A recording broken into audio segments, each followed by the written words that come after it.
Oh, welcome to Let's Talk Taxes Tuesday with myself, Nafisa Manir, your tax attorney and CPA who rescues businesses and individuals from tax debts and trains the next generation of tax attorneys and CPAs to do the same.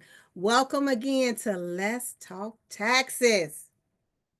And before we continue to jump right into today's topic, I want to make sure that y'all subscribe and like my channel so you can be alerted the next time I'm dropping you a tax tip. Yes, let's jump right into today's topic, which is tax refunds. Does the IRS owe you? If you're expecting a tax refund, what you want to know is, if you get a tax refund, does the IRS have to pay you interest on that tax refund? The answer is maybe. Or let's say the answer is yes. The IRS is required to pay interest on tax refunds that are due to an overpayment. But you know there's always a but in there. But before we get to the but, let's see what kind of money we talking about. So when we talk about IRS on having to pay interest rates on tax refunds, what rate are we talking about? Well, the rate for 2024 was around 8%. So 8%, that's a pretty good rate. 8%. Now, the first quarter of 2025, it's 7%. And this interest rate is adjusted quarterly. So you just got to keep in mind that depending on what's going on with the Federal Reserve and this and that, of course, it's going to affect your rate. But again, for 2024, it was 8%. This first quarter of 2025 is 7%. Now, this is for individuals. If you are a corporate entity or you're representing a corporate entity, then it was 7%. The interest rate was 7% in 2024, and it's 6% for this first quarter of 2025, which we currently in. So you want to keep your eye on that, and it's adjusted again on a quarterly basis. So 7%, 8%, that's some pretty good money to look out for, right? Now, the thing about this is, Nafisa, why do I care? Well, you care because, of course, you want to get more money on your tax refund if that's what it is, if you overpaid, right? Because if you owe the IRS, they would make you pay interest, right?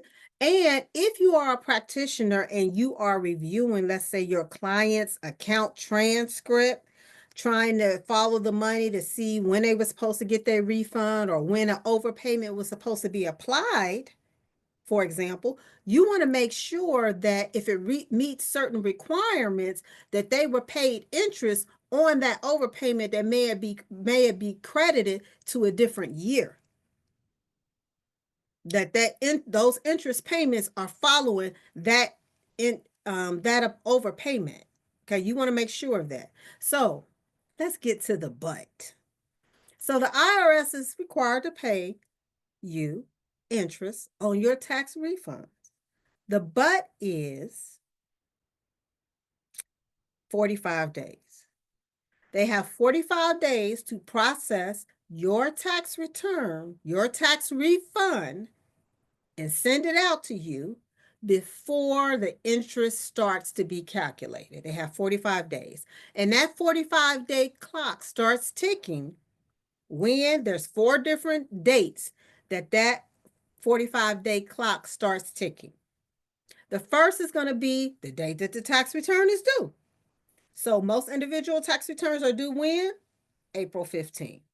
So April 15th could be the date that 45 days starts clocking, right? And 45 days from April 15th is when? The end of May. So let's say if you haven't received your tax return, your tax refund by June, that means interest has started to be calculated on your refund. And if you receive your refund July 1st for whatever reason, that means the IRS owes you 30 days of interest on your tax refund. Okay. If you file your tax return late, so this is the second date. If you file your tax return late, then the 45 days starts from the date that you filed when it was late.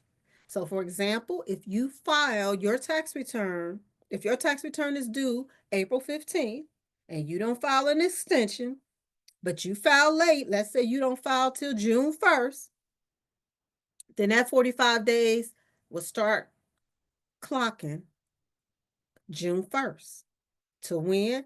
July 15th. So July 17th, the 46th day, that interest will start being calculated if you have not received your refund. Okay. The third date is when the IRS is able to process your return. Now, this doesn't happen that often, especially now that we have electronic filing and more than 90% of the returns, individual returns, are electronically filed. This doesn't happen that often, but occasionally the return will be filed, but it will be in what I call the IRS black hole. So if you call them, they say, yeah, we have your return, but it's just in limbo. We weren't able to process it. Okay. And if it's in limbo and they weren't able to process it for whatever reason, they sent you out a notice, you have to respond. It's a bunch of back and forth. Then those dates will not count. The date that's going to count is the date that they actually process it. Okay. So just keep that in mind in case you receive any type of notices or anything that you would need to take that into account. Okay. And then the fourth date that could be the case is the date that the overpayment was actually paid.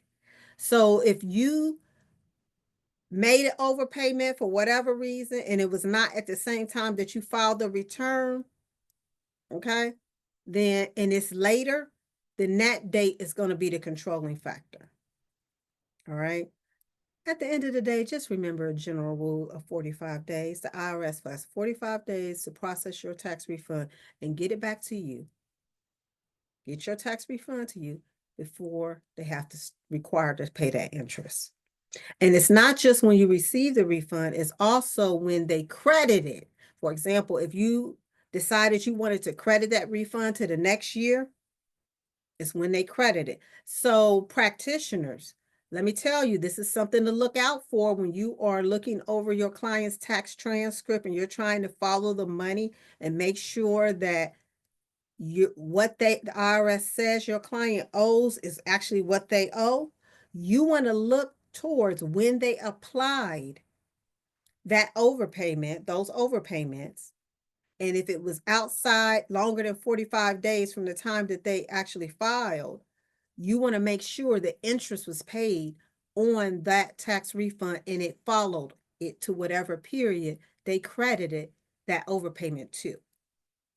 Okay, so these are just some things to keep in mind. And remember, also, one thing I want you to note is that when the IRS pays you interest, it is taxable income. You will receive a 1099 INT from the IRS next year for whatever interest they paid you. So you should have known that you was going to have to pay taxes on the interest income that the IRS paid you. Keep that in mind when you might think you're getting a little too happy. So I just wanted to let you all know that because a lot of times we don't bring light to that. But when you get a tax refund, know that the IRS may have to pay you interest. I hope this was helpful. Thank you. I'll see you next time. I'm Nafisa Manira, and make sure you like and subscribe my channel so you can receive the next update. Till next time, see you later. Bye.